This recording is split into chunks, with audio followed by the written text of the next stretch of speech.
no matter what you're at, it's like it's gonna be a learning process.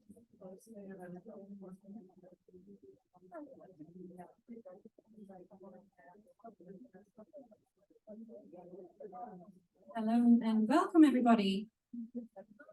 Hello, so lovely to have you here. We're so glad to finally have our Nasdaq meetup. We've been looking forward to this day since the conference earlier this spring, and it's finally happening. Thought we'd introduce ourselves quickly on the stage here. My name is Candice Morris, and I work with talent attraction and engagement. So my focus is very much on how we position ourselves as an employer and telling everyone what a great place to work Nasdaq is. And with me today I have... Yes, hi. Can you hear me? Yeah, okay, now. My name is Anna Joravlova, and I work in our Nordic talent acquisition team, and more specifically as a talent sourcer. So my main task is mostly to find people suitable for a certain role. So the chances are big that I have already reached out to some of you or might do that in the future. So this is really a great opportunity for us to further deepen our relationships with the women in tech community. And we really want to offer you this opportunity to get to know us. Nasdaq's purpose is to advance economic progress for all. And that means that beyond our offerings and our services and products, we aspire to power stronger economies, create more equitable opportunities, and contribute to a more sustainable world to help our communities, clients, and our employees, and people of all backgrounds to reach their full potential. And although we share the challenge of female representation and attracting women to Nasdaq, as many of our peer colleagues in this industry, we truly believe that a diverse and inclusive organization is both business and future critical. Nasdaq strives to be a diverse and inclusive employer, and our long-standing collaboration with Women in Tech is just one example of our commitment and support of this cross-industry collaboration to bring and maintain women in tech. So with that, I'd like to hand over to Åsa, who is Director from Women in Technology. Thank you, and thank you, Candice and Anna, for making sure that we have this meetup here. As Candice said, my name is Åsa Johansson. I'm the Director of Women in Tech. We need more women into the tech industry, and we need to make sure that we keep the ones we have. Do you agree? Yes. Why? Why do we need more women into tech? I'll tell you why.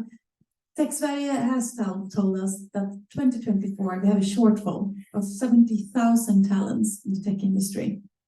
And today we only have 29 of the people working in the tech industry to be women. 29% of the people working in the tech industry today are women. We cannot have that, can we? But we also have to make sure that when we are making products and services, it needs to reflect the society they are supposed to aim for. And having that with a non-diverse team doesn't make it either. Do you agree? Women in Tech has just celebrated a 10th yearly conference at Waterfront this spring. Were any of you there at the Waterfront? Hand up. Oh, good. 2 men. Fantastic. Very much welcome to you as well, of course. We will continue to strive to get more women into tech by creating networks. Women in Tech have today 22,000 members all over Sweden. 32,000 members. That's an applause. That's you. We also have 40 different partners that makes it happen for a big conference, that makes it happen that you can come there for free. Nasdaq has been our partner for 7 years and can truly echo that the way that they work in diversity and inclusion is for real. I really appreciate you taking the time of inviting all of our members and talk about you as a diversity and inclusion company. And I'm truly looking forward to talk to some of you later on tonight. Thank you. Okay, and some practicalities before we kick this off. First of all, the agenda now is that we will have Johannike talk to us about agile ways of working. We will then proceed to listening to my colleague Sarah talking about diversity and recruitment, followed by a panel discussion with 5 of our colleagues here today, discussing a little behind the scenes at Nasdaq, basically. And you have restrooms there in the back, so if you need to visit them, you know where to find them. If you were to need to leave before, like earlier at the event, you just proceed to the left-hand side of the gates and where you can find a little bell where you press to exit. And of course, after the panel discussion, we will have the mingle where you will have opportunities to talk to, well, all of you as well as all of us here from Nasdaq. Yeah, I think I covered it all. I'm sure you did. I think so too. With that said, let's welcome up Johannike to talk about agile ways of working.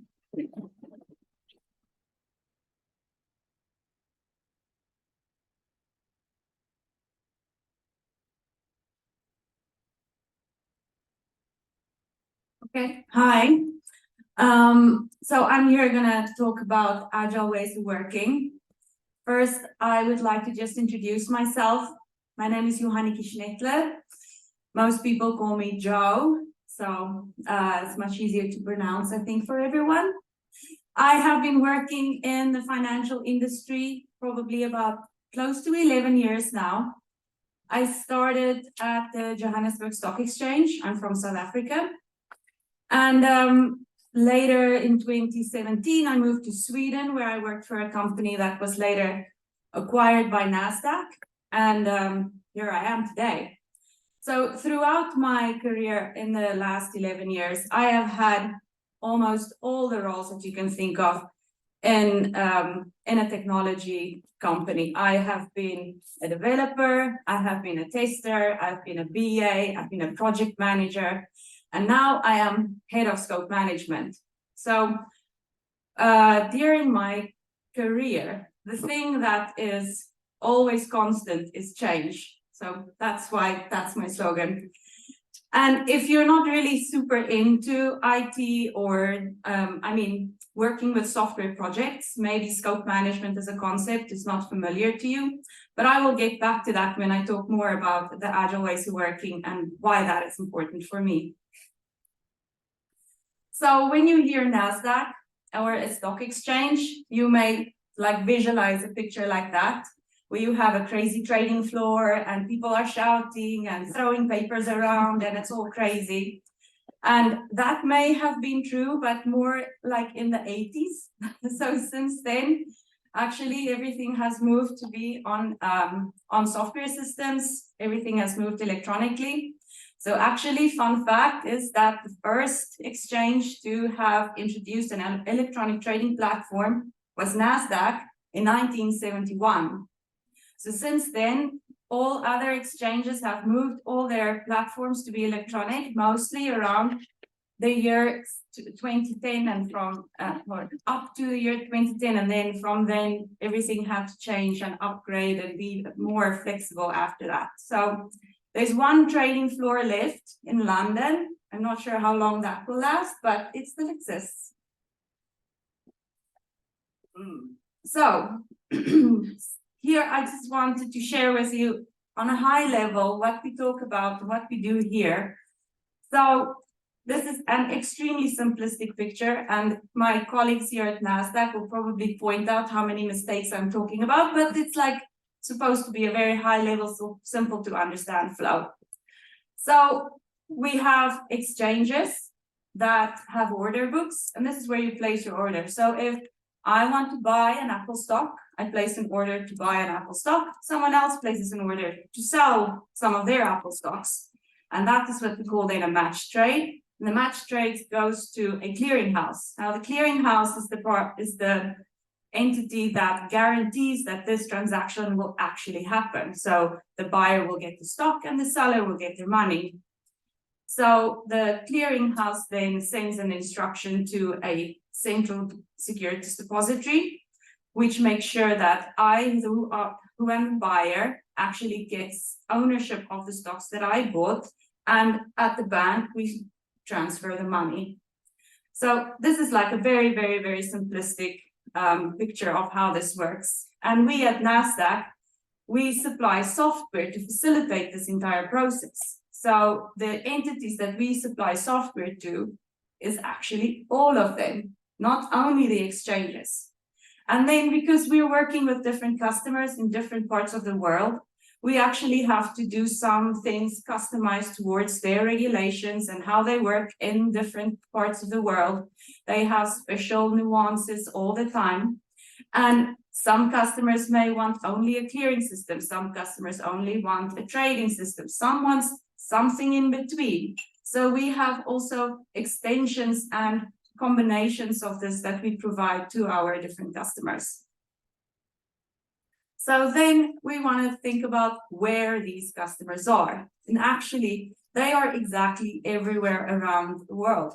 So that's why we have an enormous global reach for our software. And we have our products that is standardized, like I had in the previous picture. You have standardized trading software, you have standardized clearing software, but because no one customer is exactly the same, we facilitate a lot of customizations within our products.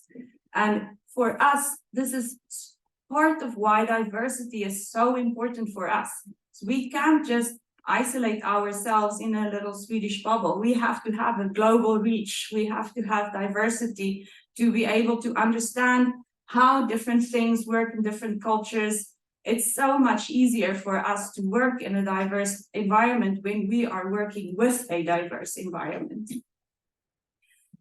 So now you're probably wondering, what the hell does this have to do with the agile ways of working? But it's like I said, this is constantly changing. If you just think about what happened during COVID, our trading volumes, I think, tripled from 2019 to 2021. So we actually had one project starting up with one of the biggest, if not the biggest, clearing houses in the world.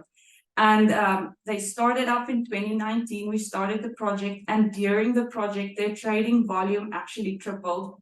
So we can't have provided them the same thing that we were set out to provide in 2019. We had to change along the way.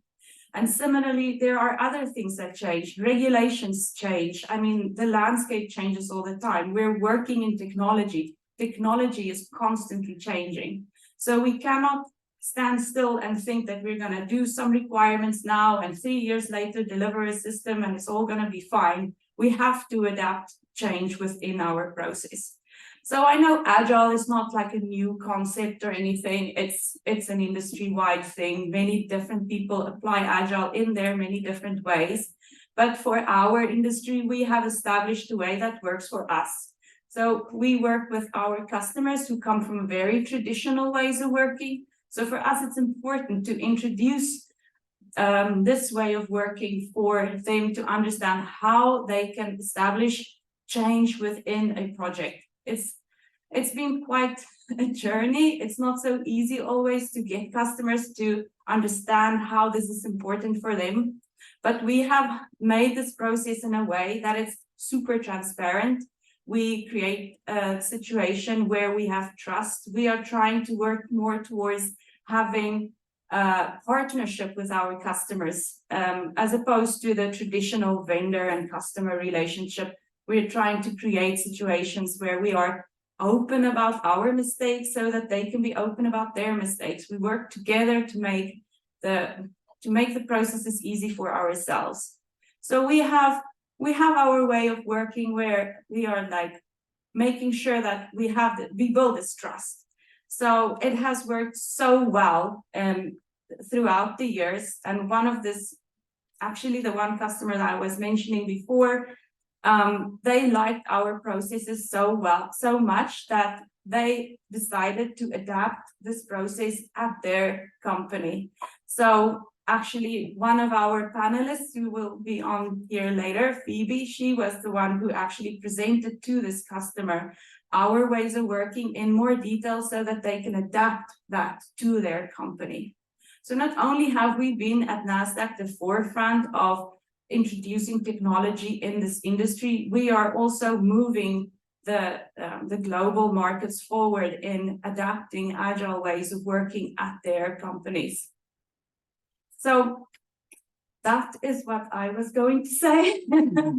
And I will hand over then to Sora. Yes, thank you. Thank you.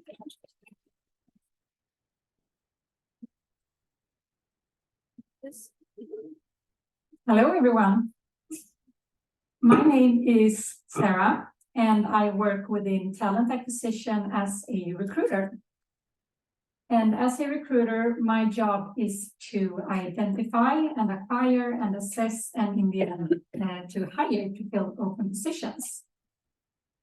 I mainly recruit tech roles, and my main areas is Nordics and Western Europe and UK. Today I'm going to speak to you about two topics related to my job. It's both what kind of tech roles we're usually hiring for here at Nasdaq, and also how we are working with diversity, since that is a very important topic. First of all, to start off with the tech roles, we have two roles that we more often recruit for, and that is Java developers and QA testers. Both of those roles are needed in many areas of the company, for many teams, and for many products. To give you an example, we recently recruited a backend developer to support our European market systems team within Global Tech division. This team supports and develops our trading and post-trade solutions, and the responsibility for this role was to discuss both business and technical requirements, and also the implementation of these together with business analysts and other collaborators.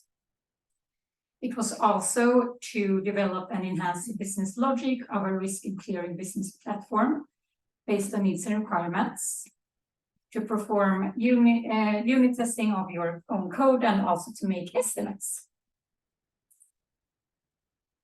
Common to all tech roles at Nasdaq, we work with Java as our main language. In addition to this, we work with low latency systems and automation. The reason for this is since we are a societal important function, it's very important that things go very fast and very smoothly. So, what background are we looking for when hiring for tech positions at Nasdaq? And first of all, we have many different levels of roles that we're recruiting for. So it could be a more senior position, it could also be more of an entry-level position. So the requirements usually vary depending on level, but we always have relevant education, and that could be any relevant education really, and also work experience depending on what level. As mentioned already, also Java, since that is needed for most tech roles, and in every recruitment process for the tech roles, we have a coding test testing the Java skills, and that is adapted to the level we are recruiting for.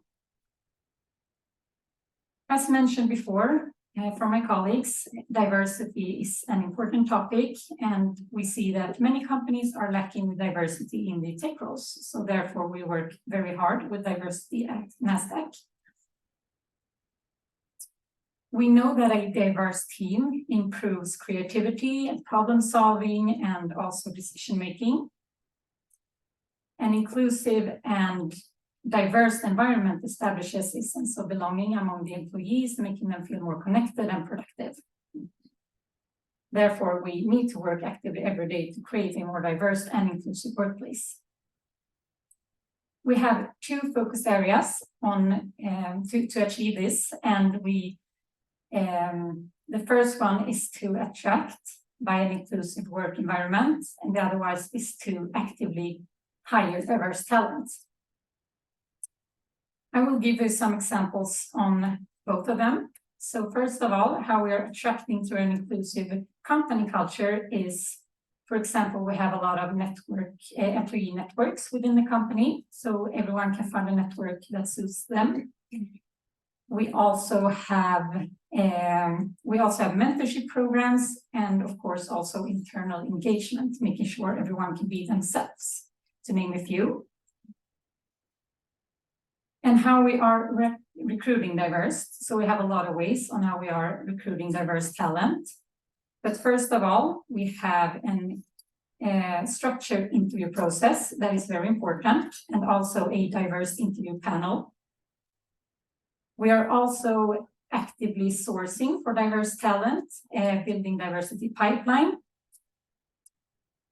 We are also hiring through referrals. So we have a referral program where our employees can refer people from their personal network. It could be prior colleagues, it could be friends that they think would be a fit to our company culture. We are working hard to write inclusive job descriptions. That is very important. So we have a specific tool for that purpose. We organize unconscious bias trainings, and also we have a strong onboarding process. In addition to this, we are partnering up with external networks, and we are both hosting and participating in events with the purpose of inclusion and diversity. And one example is that we recently hosted an event together with a network called Datashay to network with female tech professionals in their early careers. So that was very interesting and fun. So to summarize this, it is just as important for us to have a diverse and inclusive company culture as it is to hire great tech talent. And as you can see here, I strongly believe that great talent is diverse talent. Thank you.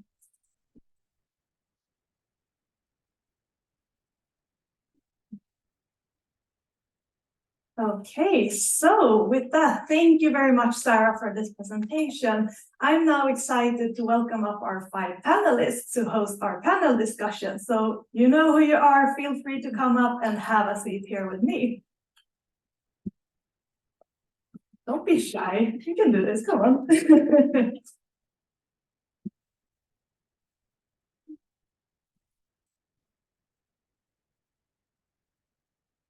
Okay, so of course you have already met Johanna and Sarah, so I won't need to introduce you, but I would like to hear in the mingle afterwards, is there something that you would like to discuss in particular? So I would really like to discuss diversity a bit more, and of course also recruitment and career paths. And how about you, Johanna? I mean, my whole thing is scope management. And I think I sort of didn't close it off the way I was planning to. The nervousness got to me. So I would like for you to ask me about what does scope management actually mean? Great, thank you. And Isak, you can go ahead and maybe give a little presentation of yourself and what we can talk to you about at the mingle. Yes, hello. Yeah, it works. So my name is Isak Leon, and I worked there at Nasdaq for 5 years. And right now I'm working as a technical account manager for European markets, which really is Stockholm's push-up. It's what when you connect to Avanza, you will eventually touch on software, which I've been a part of delivering.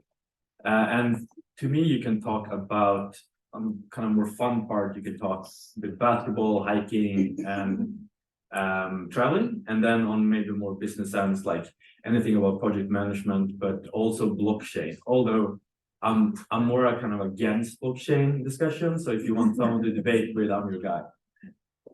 Okay, then you have the non-blockchain people all going to this section. Thank you for that. Phoebe. Hi, I'm Phoebe Borladan. I am a business analyst for a clearing system that we developed here in Nasdaq. I've been with the company for 3 and some change years. Been loving it. I still feel like it's the honeymoon period. And during the mingle, I'm a storyteller, a dreamer as well. So I want you to talk to me about what you thought you would be doing at this age when you were a kid. That's a great one. Thank you. Thank you. And finally, Shashank, your turn. Hi, my name is Shashank, and I have been with Nasdaq for about 7 years now. I head up a team of integration and performance test engineers. And in the mingle, you can talk to me about my journey at Nasdaq. You can also talk to me about badminton, although there are a couple of faces in the crowd who are much better than I am there. Okay, so now you know our panelists, and with that, I would like to begin with a question to Sarah, actually. So we have, now that Johannika has talked a little bit about this, but we are mostly known as a stock exchange. But the big question that we get a lot is actually, do I need to know something about the stock exchange or finance, or how about that? That's a great question. And I would say it definitely depends. For most roles, you do not have to have the interest of the stock exchange before you start here. I didn't have that, but I definitely have it now. And there are some roles where it is a requirement to have knowledge of the stock exchange and the financial industry. But regards to the interest, that's not a requirement. But you will definitely get the interest when you start here.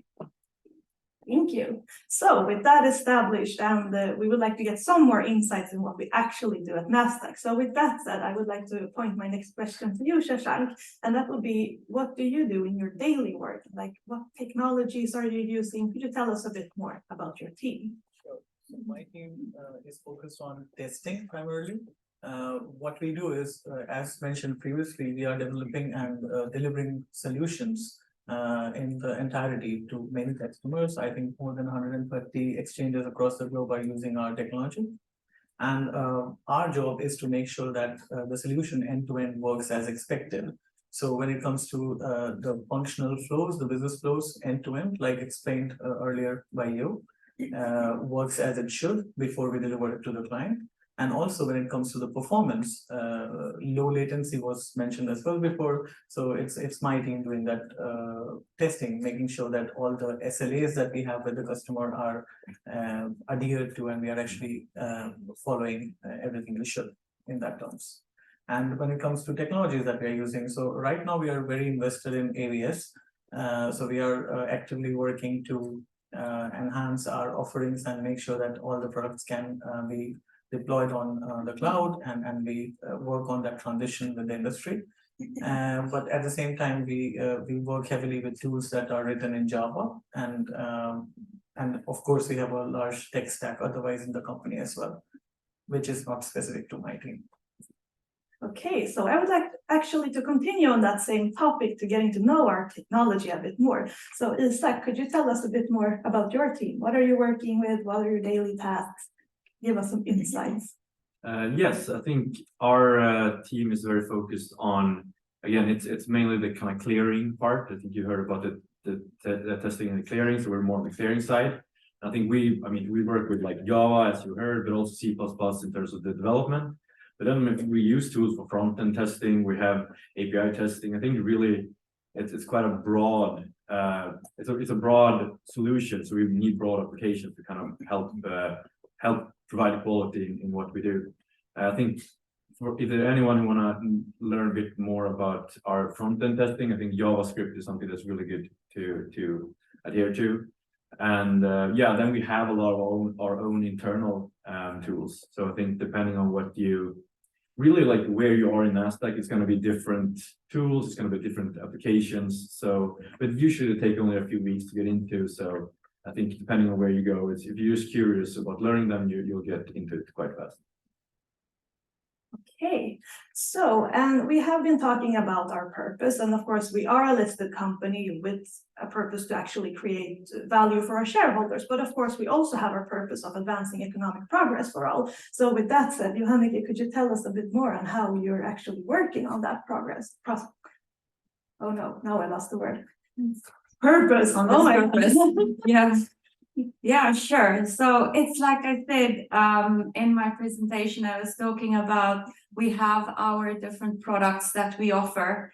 And the purpose of that is to create a standardized way globally for people to have the same opportunities. We want to make sure that trading is transparent, that it's trustworthy, that there are proper surveillance. So all of those systems, we try to create a standardized way so that everyone has the opportunity to leverage off that.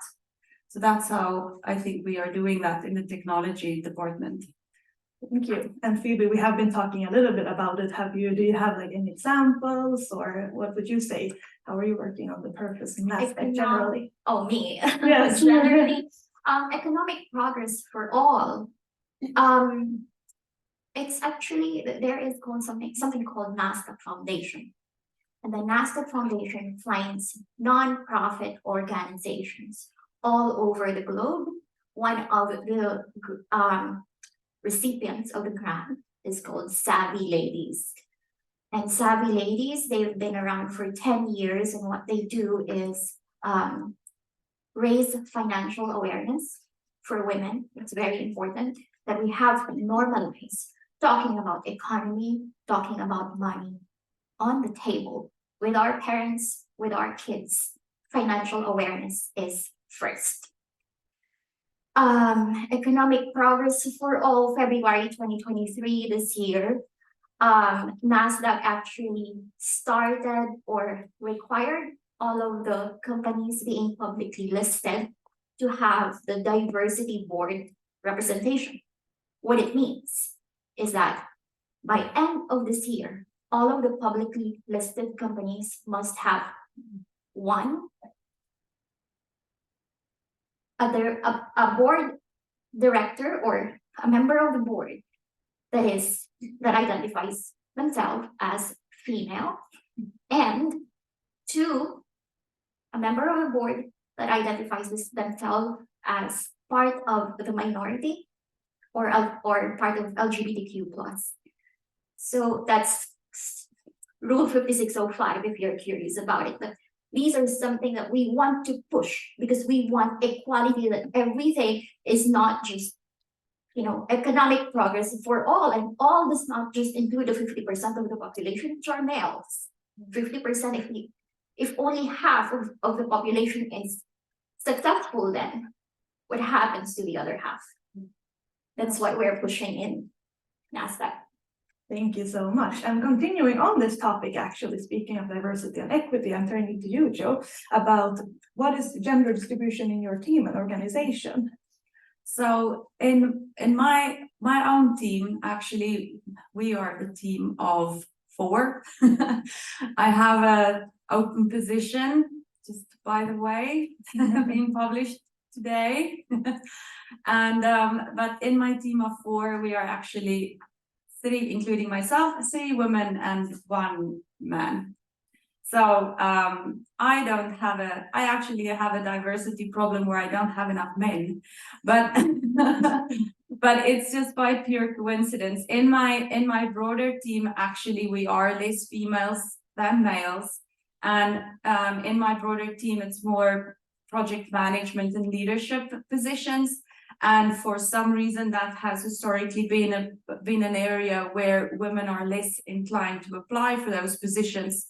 I don't know why, and I think it might, I don't know what, there must be reasons for that, but I think that's important for us to work on that, and we want to have the team to be diverse. Like I said, it's so important for us when we're doing projects and we have different cultures and different things and different opinions. We actually gain so much benefit from having a diverse team. Yeah, and as a manager, do you get any resources or any help in your case, you have the luxury problem of the opposite, that you actually have many women in your team, but generally as a manager, do you get resources and help in order to actually create and maintain that diversity? Yeah, absolutely. So when I open positions, this is my team that I'm working with, and we talk about what is my team distribution at the moment. Should we have a focus group? I mean, Anna will maybe, if I would have a problem or a situation where I have more men than women, she would actually go and source women for the position, as opposed to me just waiting for women to apply. On top of that, like when I just started my team, I started with just myself in the team, and I've recruited over the last year. And the first ad that I wrote myself, I sent into the tool, like Sarah mentioned. We have this tool Textio that checks your written language if it's appealing to a diverse group of people. So it actually ended up with my own writing being a woman being too masculine. For some reason, I was attracting only one specific group. So the tool actually helped me to rewrite some of my sentences to be more inclusive. So that's some of the tools that I have to help me to make sure that I have a diverse team. And just following up on that topic a bit, Shashank, you as also as a manager, do you have anything to, like any additional way of tackling this diversity issue? Because maybe you could give us a background on your team as well. And Yeah. so So I have a team of 11, of which 4 are women, 7 men. When I started, we were 5 and 1 female. So we have actively using the same measures more or less as you managed to increase that footprint, so to say. But at the same time, if I take this question in a slightly different flavor on the challenges that we face within the team and the organization when it comes to diversity, the two highlights would be communication and then basically perception. When I talk about communication, I mean that because we are a global company, we have offices all over the world. We have people here in Stockholm from many backgrounds. Not everybody has English as their first language or Swedish as their first language, but we as a company, we have this culture that we will use English, and then we have certain guidelines on how the professional communication should look like. And that is how we try to make it easy for everybody to follow in the same bracket, right? When it comes to perception, because of the various backgrounds that people come from, they perceive and process information in different ways. And what we do is we try and keep the discussions focused around the company and the organizational goals to make sure that our focus is same, and that's how we ensure that we are processing the information in similar ways, listening to each other, ensuring that everybody is heard, but at the same time we take decisions which are enhancing and making us enable to reach our goals. thank you for that. And continuing on to a bit of another aspect of importance in diversity terms. So we have first the actual talent attraction phase, but then we actually want to keep people working at Nasdaq. So with that said, how is talent developed here at Nasdaq, Sarah? Yes, so first of all, we have development programs within the company for our employees to join. But in addition to that, we set annual goals together with our manager, and that is followed up every quarter. And these goals is you sit down with your manager and you talk about in which way you want to develop yourself, and the manager will give you help in that and give you guidance to help you achieve your goal. So I would say that is a great way to develop the talent and feel that you can develop yourself within the company. Yeah, okay, thanks for that. And moving on to a slightly different topic, but a bit more about what it's like actually working here at Nasdaq. So I would like to turn to you, Isak, on this one, because we get like I think there are a lot of perceptions and questions about like what it's like to work for a large American company. So what would you say about that? I mean, you definitely feel it, that there is a presence here that kind of connects us to the US way more. I think anything you hear about the news that happens in the US, for better or worse, will also kind of resonate a little bit in this office. But I want to say, like, more than an American company, we're an international company. Like, we have these large, significant hubs. Like, this office is actually bigger than our main office in New York. So this is actually the biggest office we have. But so I think every office have their own flavor of like local anchoring, but then also kind of the international view of things, which I think is really fun. Like we celebrate like Diwali, we celebrate like different New Years. We have these like, I mean, different cultures that have their calendar year that they want to like bring up, like try different sweets from like all over the world, which I think is a really cool flavor to a company. Yeah, so kind of like melting pot vibe that I think US is very much known for is very much felt in this company as well. But I want to say that we are like as a Swedish company, we have a lot of things rooted here as well. I think that maybe not the rest of the world are doing as much. And we have, I think, I remember like when we had a few weeks ago, Kanelbullens dag, that was like a huge thing that we were really pressed on here, which is huge in Sweden, but we don't do anywhere else. So we have our local anchoring, but also an international.